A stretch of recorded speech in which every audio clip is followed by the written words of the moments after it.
جی ناظرین، ہمارے ساتھ موجود ہیں وفاقی وزیر اورنگزیب خان کھچی۔ سر، کل جشن آزادی ہے اور 14 اگست کی تقریبات بھی ہوں گی، مارکہ حق کو بھی سیلیبریٹ کیا جائے گا۔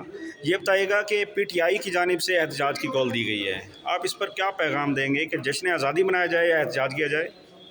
بسم اللہ الرحمن الرحیم، کیونکہ یہ ہمارا ایک قومی دن ہے اور ہمیں اسے بڑے فخر کے ساتھ منانا چاہیے، اور اس دن کو خاص طور پر ہمارے یہ جو اللہ تعالیٰ نے ہمیں فتح نصیب کی ہے انڈیا کے حوالے سے، تو ہماری اس آزادی کے دن کو 4 چاند لگ گئے ہیں، تو پورا ملک جو ہے ایک جشن کے سما کے طور پر اس کو منا رہا ہے، اور یوم آزادیوں کو ہمیشہ آزادی کے دن کے طور پر ہی منایا جاتا ہے۔ بہت شکریہ۔ سر، یہ بتائیے گا کہ ابھی پھر سے کہا جا رہا ہے کہ علامہ ڈیالہ تھے، وہاں پہ یہ مطالبات سامنے آ رہے تھے کہ حقیقی آزادی کے لیے جو ہے احتجاج کیا جائے یا تحریک چلائی جائے، تو سر حقیقی آزادی کہاں سے حقیقی آزادی لینا چاہتے ہیں؟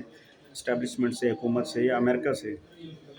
یہ تو اب وہی بتا سکتے ہیں جو لینا چاہتے آپ ہیں۔ چونکہ سر ایک دور میں آپ ان کے ساتھی رہے ہیں، تو اس وقت ایک بیانیہ تھا امریکہ سے آزادی کا۔ گزارش یہ ہے کہ ان کے بیانیے سے اب متفق نہیں ہیں، تو اب ہم یہاں ہیں، جی سر۔ اسی لیے ہماری تو گزارش یہ ہے کہ اس دن کو قومی دن کے تناظر میں ہی منایا جائے، اسی میں ہم سب کا جو ہے فخر بھی ہے اور ہماری کامیابی بھی ہے۔